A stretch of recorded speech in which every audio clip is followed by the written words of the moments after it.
Yes, everybody. It's Monday lunchtime, and it's live as West Ham take on Newcastle. Way, at the London Stadium later on today. So, what we're doing is we're going to do an amalgamation of our sort of daily show and Hammer's headlines. We're combining the both of them because we want to put out the starting 11 show at sort of around the time we put Hammer's headlines. It's all buggers it all up, really. But Hammer's headlines in association with the KUMB.com boys.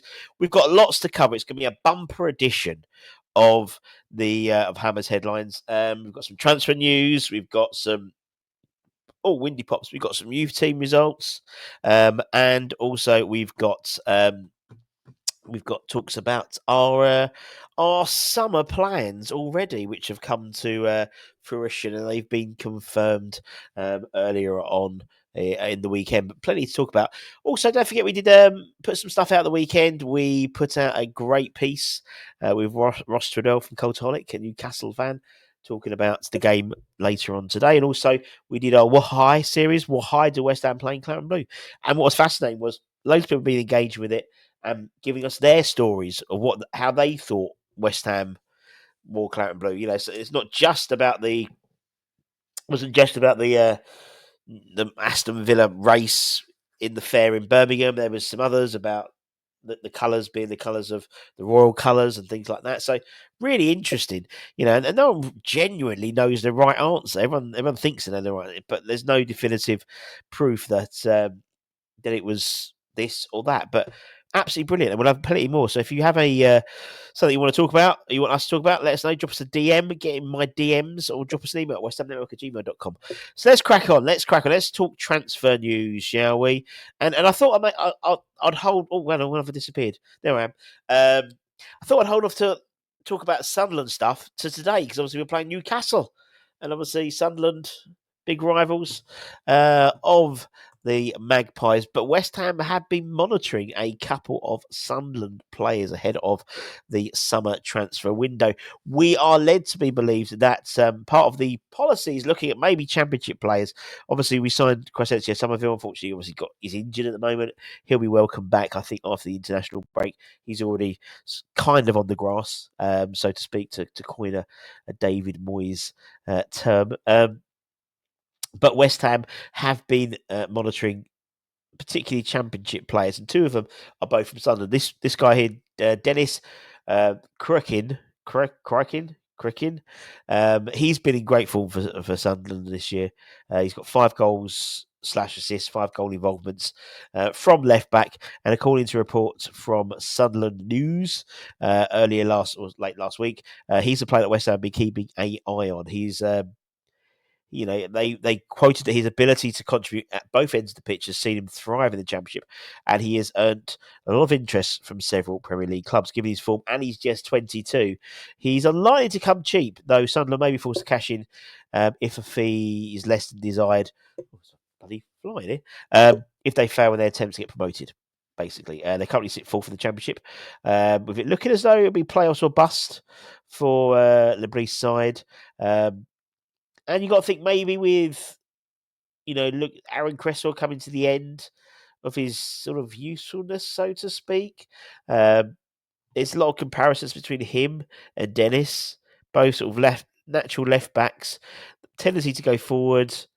It'd be interesting, and I think him and Ollie together as a partnership could be really interesting. And I said 22, so a very youthful signing. If it's a case that maybe Cresswell goes eventually, at 36 or whenever when he leaves, if you offer him a new deal, he was a 22-year-old, automatically makes our squad a lot younger. But he's not the only one from the Black Cats we're looking at. This was it was actually something that was dug back up with Claret and Hugh, but actually it's something that we've been keeping an eye on. West Ham are also monitoring the Sunderland forward Elijah Mayenda, 19, 6 goals and 5 assists in 17 starts in the Championship this season for a 19-year-old. Extremely impressive, and he's someone we've been also eyeing up, so to speak. He was described as a live wire in the article, and you can see why. He's constantly on the move. Type of player I think that would really excite West Ham as well, and it would definitely be worth a punt. I think in the summer, definitely be worth a punt. How much you'll go for? Again, I think it's dependent on if they don't go up. I think the chances of getting him will be a lot slimmer, obviously, than if they stayed in the Championship, because they'll have to obviously every year cut their cloth accordingly. But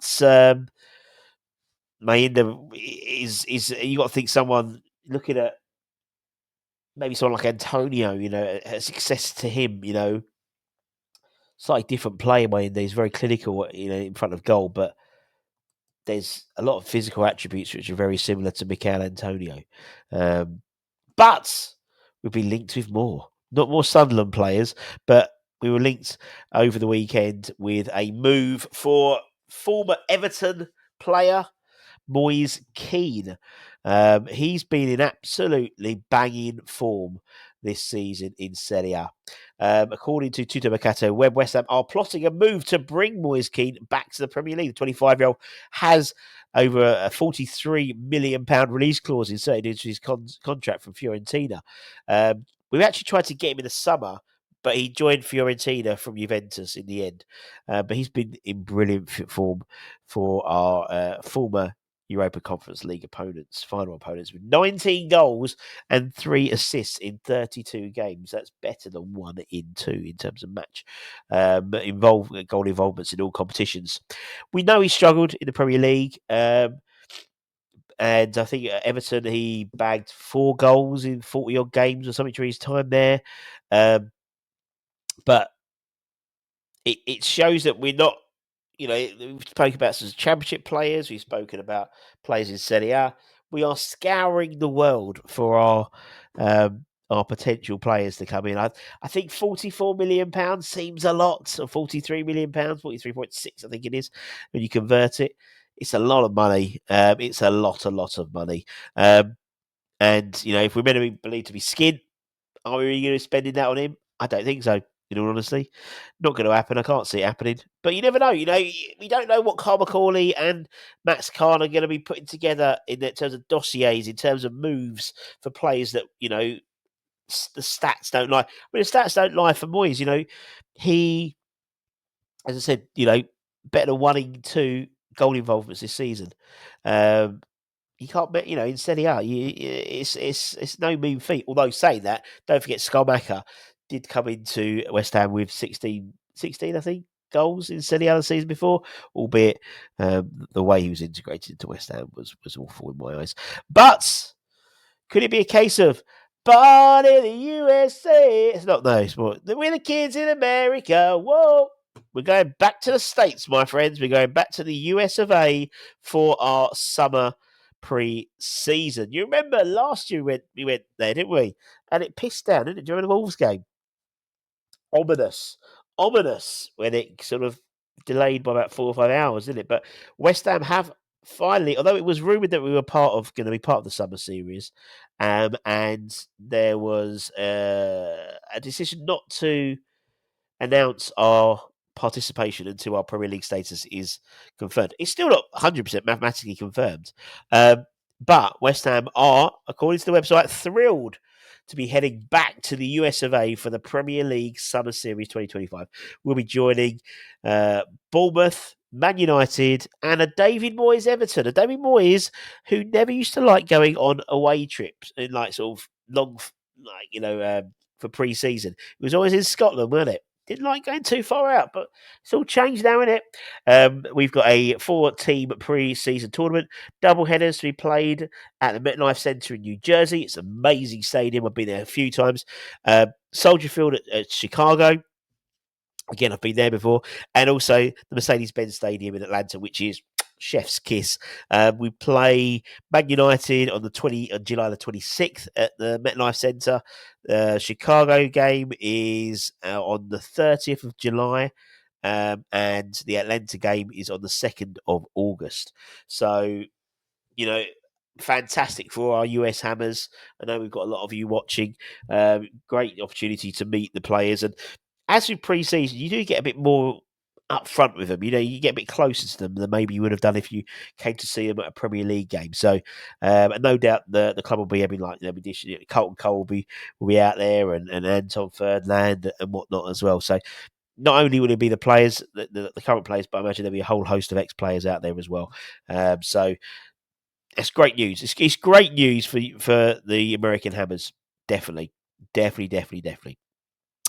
So, in case of a kids in America, we could be seeing, I imagine, some of the youth team are under 21s out in America as well. I would imagine, and they played on Sunday. They played in the PL2 away to Liverpool, and they actually finished their winning streak. They'd won 7 back-to-back games in the PL2, and they went. They didn't lose. It was a 1-1 draw, and actually they were 80. They were like literally like the last kick of the game was the equaliser for Liverpool.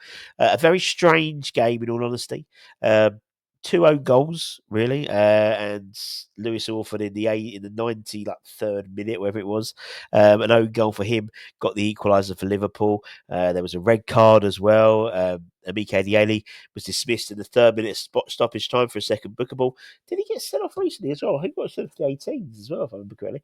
And then the resulting free kick from that was crossed into the box and inadvertently headed into his own net by Lewis Orford, which was the last touch of the game. So you will not see Lewis playing tonight. You won't see. Let's have a look at the side. Casey was played the full 90 as well. So again, you won't be seeing him. We and Oisu, the goalkeeper of the 18s, he stepped up for the 21s with Finn still suffering from a slight injury.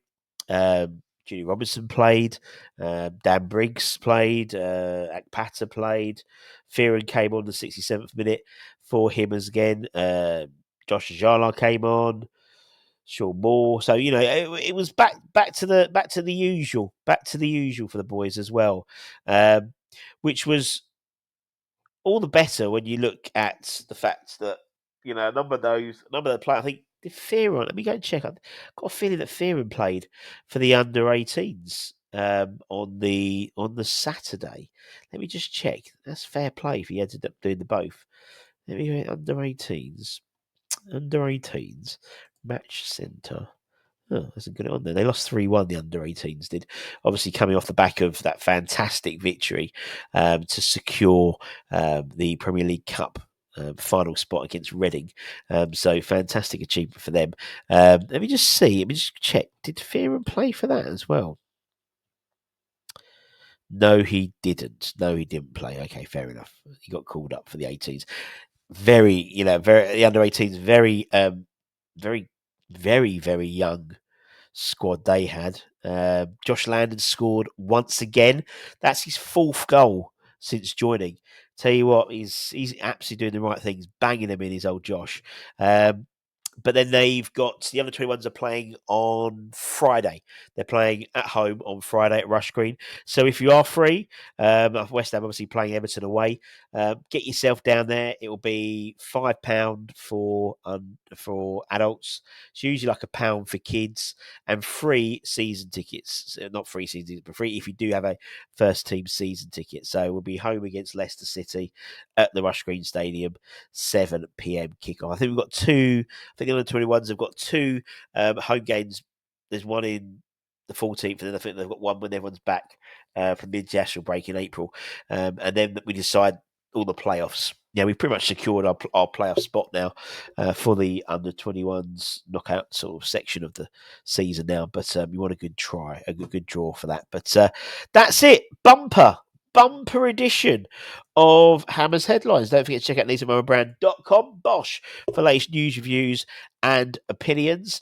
I'll be back a bit later on with the starting 11 show ahead of the game in a few short hours. Can't do a match day live or match day late afternoons. I'm still working, so needs must. Come the end of March, my holiday gets topped up, so I can start doing the lunchtime lives outside the stadium again for the evening games. But until next time, take care, everyone. Stay safe, stay warm, stay humble. If you're going to the game, enjoy. Can we get 3 wins on the bounce? I can't remember the last time that's happened. Certainly for a long time. But anyway, take care, my friends, and I'll see you very, very soon. Much love. Peace out, motherfuckers.